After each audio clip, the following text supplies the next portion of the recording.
बीजापुर में सुरक्षा बलों के साथ मुठभेड़ में 22 नक्सली ढेर, 2 जवान घायल।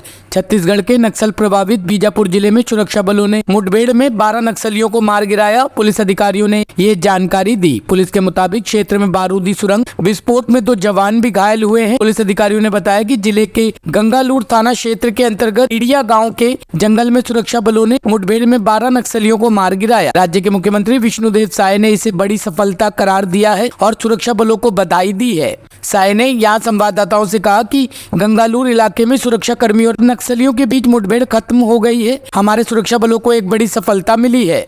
अब तक 12 नक्सलियों के शव बरामद किए जा चुके हैं। 12 नक्सली बीजापुर जिले में गंगालूर थाना क्षेत्र में मारे गए हैं और बड़े ऑपरेशन के माध्यम से इस विषय को किया गया है। 1200 की संख्या में जवान सर्च ऑपरेशन में थे। जवानों के भुजाओं की ताकत है जिसके आधार पर यह हो रहा है। मैं सोचता हूं कि बस्तर के विकास के लिए जो आवश्यक है वो सब कुछ किया जाएगा। कोई जवान घायल?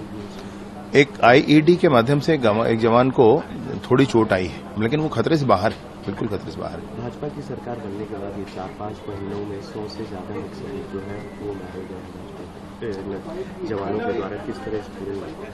नहीं, न सिर्फ उतना है, वरन एक बहुत अच्छी पुनर्वास नीति पर भी हम काम कर चुके हैं। उसकी भी अब शुरुआत हो जाएगी। हम इस बात पर भी काम कर चुके हैं कि सरेंडर हो, तो सरेंडर भी 250 से अधिक लोग हो गए हैं। गिरफ्तारियां भी 350 हुई हैं। 100 से अधिक मारे गए हैं। सब तरह से जन जागरण का विषय भी है। नियत नल्लानार योजना के माध्यम से वहां पर उन्नति के विकास के कार्य भी किए जा रहे हैं। ये सब कुछ किया जा रहा है। राहुल गांधी जी ने प्रधानमंत्री नरेंद्र मोदी को खुले मंच पे डिबेट के लिए बुलाया। नहीं, राहुल गांधी जी को मोदी जी को नहीं बोलना चाहिए। पहले ना हम लोगों को बताएं वो क्या मामला है, उनके मन में क्या चल रहा है। वो पढ़ लें पहले कि उनको जो लिख करके दिया गया है वो क्या लिखा है, वो समझ लें उसको। उसके बाद फिर मोदी जी बाद में बात करेंगे वो। सर, उद्धव ठाकरे कह रहे हैं कि प्रधानमंत्री नरेंद्र मोदी 4 जून तक ड्रामा करते रहेंगे। 4 जून के बाद वो प्रधानमंत्री नरेंद्र मोदी नहीं बल्कि सिर्फ नरेंद्र मोदी ही बुलाएंगे लोगों को। 4 जून आने दीजिए, देखते हैं। अब उनका मसला ये है कि अपने पिता के इस बड़े भावनात्मक विषय को उन्होंने त्याग दिया सिर्फ थोड़े दिनों की सत्ता के लिए। उसमें मैं देखता हूं कि शरद पवार जी उनको बाहर रहने बोल रहे हैं। अरे वो बाल ठाकरे जी के सुपुत्र हैं भाई, समझना चाहिए था उनको। सर, रेवंत रेड्डी कह रहे हैं, कांग्रेस के प्रदेश अध्यक्ष हैं, पुलवामा पर सवाल उठाए, कहें कि सुरक्षा और खुफिया विफलताओं के कारण जिन लोगों ने इतने वर्षों तक भारत को सॉफ्ट स्टेट बनाकर रखा, जिन लोगों ने आतंकवादी घटनाओं को भारत में होने पर ऐसा ही होता है कहना जारी रखा, वो आज ये न सिखाएं, ये न बताएं जनता को कि ये कैसे हुआ है।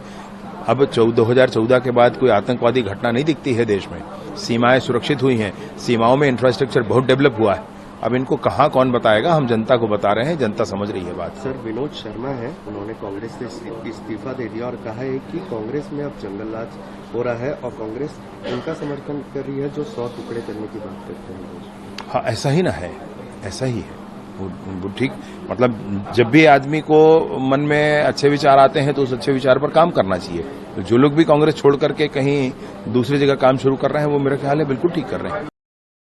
Bureau report, team ANN news.